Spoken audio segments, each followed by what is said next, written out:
Një bombull gazi ka shpërthyer ditën e sotme rreth orës 11:35 në një lokal në lagjen Vasil Shanto në Shkodër. Biznesi ishte në përdorim nga shtetasi Yrë. Fatmirësisht nga shpërthimi nuk ka patur të lënduar. Grupi hetimor po punon për zbardhjen e rrethanave të rastit. Ndërkohë, specialistët e sektorit të qarkullimit rrugor referuan materialet në prokurori ku nisi procedimi në gjendje të lirë për një të mitur 17 vjeçar banues në Shkodër, pasi u kap duke drejtuar automjetin pa leje drejtimi. Gjithashtu referuan materialet në prokurori për vlerësim pasi ditën e djeshme në vallën e Dejes shtetasi gjerman HD 77 vjeç duke drejtuar automjetin e tij ka humbur kontrollin mbi drejtimin e motomjetit dhe si pasojë është rrezuar. 77 vjeçari po merr mjekim në Spitalin Rajonal të Shkodrës, i cili është jashtë rrezikut për jetën.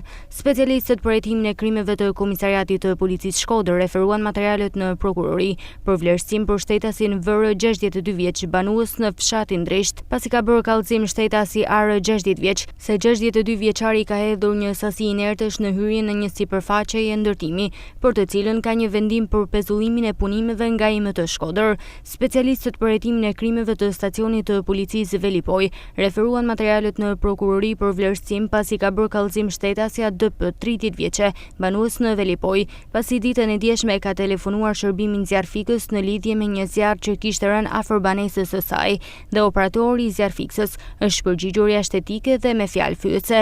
Specialistët për hetimin e krimeve të Komisariatit të Policisë Vallëides referuan materialet në prokurori ku nisi procedimi në gjendje të lirë për shtetasi XM 45 vjeç dhe AL 27 vjeç, pasi për motive të dobta kanë debatuar dhe kanë osur me fjalë njëri tjetrin.